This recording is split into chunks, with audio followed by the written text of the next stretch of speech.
नमस्कार मंडळी, आज आपण टिफिनसाठी झटपट भाजी बनवूया। बऱ्याचदा टिफिनसाठी काय द्यावे हे सुचत नाही। अशा वेळेस झटपट बनणारी भाजी आपण शोधत असतो। त्यासाठी इथे मी 5 बटाटे स्वच्छ धुवून घेतलेत। इथे बटाट्याच्या पातळसर त्रिकोणी फोडी करून घेतल्यात।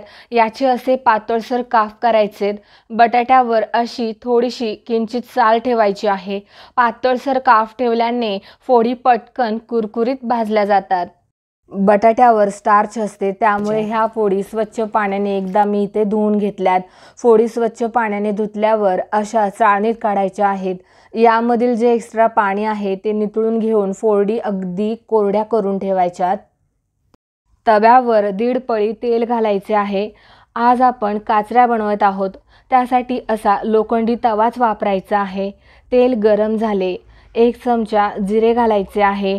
अर्धे टोमॅटो चिरून घातले आहे। टोमॅटो हे व्यवस्थित परतून घ्यायचे आहे।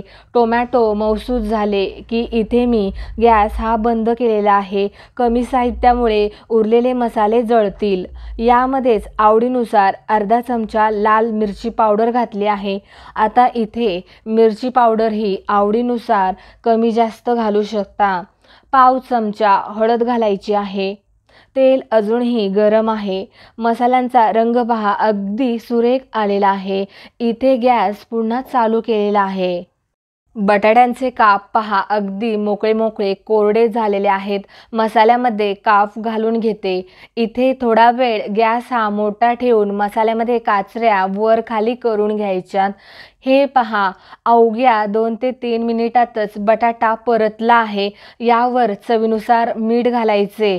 पुन्हा भाजी वर खाली करून घ्यायची आहे। हे पहा, तव्यावरती काचऱ्या जेवढा जास्त वेळ परतून घेऊ तेवढा छान काचऱ्या चवीला कुरकुरीत खमंग लागतात। यामधील ओलसरपणा हा पूर्णपणे निघून गेला पाहिजे। काचऱ्या आणखीन मी 4 ते 5 मिनिट अशाच परतून घेतल्यावर झाकण ठेवून थोडा वेळ शिजूया। बरोबर 6 मिनिटे झाले आहेत। काचऱ्यांवरील झाकण बाजूला काढूया। काचऱ्या इथे 50% शिजवायच्या आहेत। आता काचऱ्या 50% ह्या शिजलेल्या आहेत।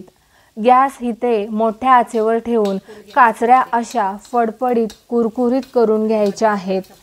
काचऱ्या तव्यावर अशा पसरून घेऊयात। अवघ्या 15 मिनिटांमध्येच काचऱ्या खमंग कुरकुरीत बनून तयार होतात।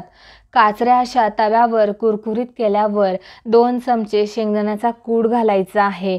आता हलक्या हाताने कूट हा काचऱ्यांमध्ये मिक्स करा। शेवटी बारीक चिरलेली कोथिंबीर टाकूया।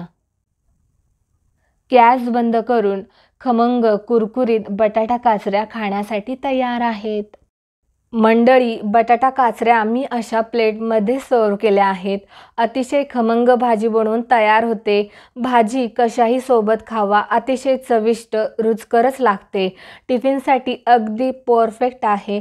चपाती, भाकरी, फुलके, भातासोबत अगदी कोरड्या खाल्ल्या तरीही चालतील। चला तर मग भेटूयात अशाच एका नवीन रेसिपीमध्ये। तोपर्यंत मस्त खा आणि हेल्दी रहा।